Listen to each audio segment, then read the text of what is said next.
আজকের ক্লাস আমাদের কিভাবে বেতন বিল তৈরি করতে হবে না সেলাই শিট কিভাবে তৈরি করতে হবে। তো এটা কি এক্সেল না? এক্সেলের মধ্যে আমরা এক্সেলের মধ্যে কি করতেছি যে কলম এবং রোলে আমাদের সবচেয়ে এক্সেলে বোঝানো হয়। এটা কি বলে রো আর এদিকে বলে আমাদের কলম না? তো আমরা কি করলাম এদিক দিয়ে name, position, basic, house rent, pound, তারপরে পাউন্ড, প্রফিট ফাউন্ড, এরপরে লাঞ্চ বিল, মেডিকেল ভাতা, অ্যাডভান্স, টিউটোরিয়াল, ঠিক আছে? এটা করার পরে এখন আমাদের কি করবো হিসাবটা মিলে দেবো। এটা হচ্ছে বেসিক, একজনের এটা হচ্ছে তার পদবি আর এটা হচ্ছে নাম আর এদিকে তোমার হচ্ছে বেসিক কত তারা। যে সময় তুমি যারা একটা কোন একটা কোম্পানিতে চাকরি করছো, ধরো একটা গার্মেন্টস চাকরি করছো, প্রথম তোমার কিন্তু একটা বেসিক বেতন ধরবো। তো আমি বেসিক বেতন আমরা এক সময় 4200 টাকা বেতন চাকরি করছি বেসিকের, এক সময় এর দাম আছেন। তা এইভাবে কিন্তু প্রত্যেকটা জাতি আমাদের কিন্তু বেসিক বেতনটা ধরে। তো এটা একটা সত্যতা, হ্যাঁ আমরা তো সত্যটা পড়ি। সত্যটা কিরকম বেতন ব্যক্তি করার নিয়ম, হ্যাঁ আগে দেখা যাচ্ছে 7/4/2026।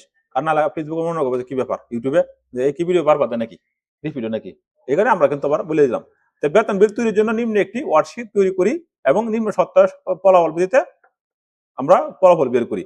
দাও বাড়ি ভাড়া বিসির কত পার্সেন্ট? 20%। রিফান্ড বিসিকার 5%। এটা হচ্ছে সিম্পল বেতন বিল, হ্যাঁ। তো উত্তর কি 10 আর বাকি 10, তাহলে এটা কি এটা সত্য হয়েছে তারা।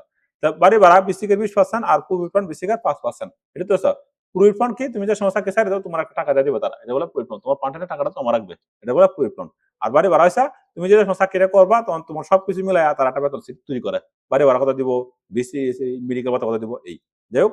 তো এইখানে আমাদের বিসিটি কত সেটা ধরো 8,000, এই ব্যক্তির কি 8,000 তো স্যার এরকম ভাবে বিভিন্ন পদবি আছে, হ্যাঁ। তো প্রথমে আমরা এনে কি করবো বাড়ি ভাড়া, হাউস রেন্ট হচ্ছে বাড়ি ভাড়া, হ্যাঁ। এনে আমরা এগুলো দিব, দেওয়ার পরে এখন এই যে বিসিটি মন্ত্রে শুরু হয়েছে ডি থেকে না, এনে কত পার্সেন্ট কইছে 20%। তাহলে আমরা প্রথমে দিব ডি টু গুণন, তারপর আমরা কি করব 20 শিফট ধরে আমরা পার্সেন্ট দিব না, তারপর একটা এন্টার। তাহলে আমাদের বেরিয়ে গেছে। এরপর আমরা কি করব ডবল ক্লিক অথবা টান দিব, তাহলে হয়ে গেছে না। এরপরে কি হয়েছে পুরো কত কইছিল, আচ্ছা। এরপর আমরা কি করলাম আবার ডাটা দেখলাম না, তাহলে বাড়ি বাড়িতে বুঝলাম এই আমাদের পুরো কত কইছে বিসিকের 5%।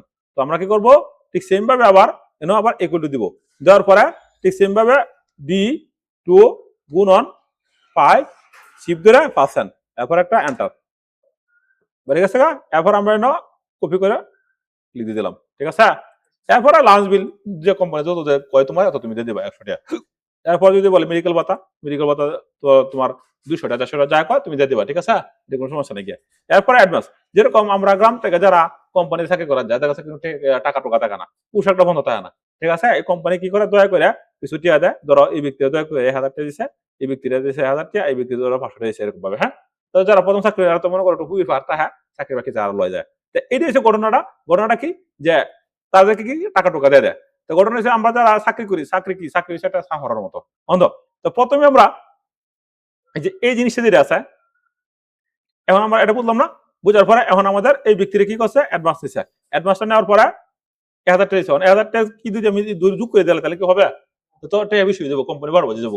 এই কারণে আমরা কি করবো ইকুয়াল টু দিব, দেওয়ার পরে আমরা প্রথমে দিব ডি টু যুগ, দেখছা এই যে বিসিতে কিন্তু আমার ডি টু যুগ, তারপরে ই টু, তারপর আমরা দিব এই যে প্রফিট ফাউন্ড লাগে। কারণ রইলো ধরো তোমার এই যে যে সময় তুমি চাকরি ছাড়িয়ে দিবা তোমার দিয়ে দিব, এইটা কি করবো তোমার এই থেকে এটাকে দিব, এখানে আমরা দিব এটা মাইনাস দেওয়ার পরে এরপরে দিব আমরা এফ টু, এরপরে দিব এই যে মেডিকেল ভাতা কিন্তু তোমার দিয়ে দিব, তাহলে প্লাস, তারপর আমরা দিলাম জি টু প্লাস, এরপর আমরা দিলাম এস টু, এখন এই যে অ্যাডভান্স কিন্তু মাইনাস হবো, ঠিক আছে না, আমরা মানে দিলাম আই টু, তারপর একটা মনে হচ্ছে। এরপর আমরা এখানে কি করবো নিচে টানতে দিব, তাহলে আমাদের হিসাব হয়ে গেছে না বরাবর। এখন আমরা কি করবো এটা কিভাবে প্রিন্ট দিব না, প্রিন্ট দেওয়ার জন্য তুমি একটু হালকা কালার করে নিবা, একটু কালার করে নিই আমরা, কালার করলাম। আর এদিকে তুমি মনে করো যে একটু এবার নিজস্ব ব্লক করবা, ব্লক করার পরে এই যে আমরা এইদিকে ক্লিক করি, ক্লিক করার পরে হচ্ছে আমরা এই যে অল বর্ডার দিয়ে দিলাম, ঠিক আছে। এখন আমরা কি করবো এটা প্রিন্ট দেবো, তো আমরা ক্লিক করি, ক্লিক করার পরে ফাইল থেকে আমরা যদি কি করি প্রিন্ট এনে যদি ক্লিক দেই, ক্লিক দেওয়ার পরে এই যে আমাদের কিন্তু প্রিন্ট অপশন হয়ে গেছে না, প্রিন্ট অপশন। প্রিন্ট করার আগে তুমি প্রিভিউ দেখবা যে প্রিন্টার শুরু করবে আমার আজ আছে নাকি, তখন কি করবো ফাইল থেকে দেবে গা প্রিন্ট উইথ প্রিভিউ, এই যে প্রিন্ট উইথ প্রিভিউ যাওয়ার পরে এই যে ব্যাকটা আইসা না, আমরা একটা কি বানবো পেজ সেটআপ, আমরা পেজ সেটআপ যাবো, যাওয়ার পরে ল্যান্ডস্কেপ, তারপর আমরা মার্জিন যা আছে তাই থাক, এরপর আমরা এই যে পেপার সাইজের মধ্যে আমরা এই যে লিগেল দিব, হ্যাঁ, এক্সেল সবসময় লিগেল হয়। আমরা লিগেল দিলাম, এরপর ওকে। আমার সব হয়ে গেছে না? আচ্ছা, তাহলে কথা না? দেখ, এক্সেল কারণ একটা কোম্পানিতে সবচেয়ে বেশি 100% মধ্যে 100% এক্সেল ছাড়া শীট তৈরি করতে হবে। যে কোনো কোম্পানি যাও, তুমি যদি গার্মেন্টসে যাও, গার্মেন্টসে এক্সেল কাজ করতে হবে। তুমি বড়, বড় কোম্পানি, মাল্টিনেশনাল কোম্পানি যা করো না করো, সব কোম্পানির মধ্যে এক্সেল। তুমি সৌদিতে বা সৌদি তোমার কি এক্সেল লাগবে, এক্সেল ছাড়া কাজ হবে না।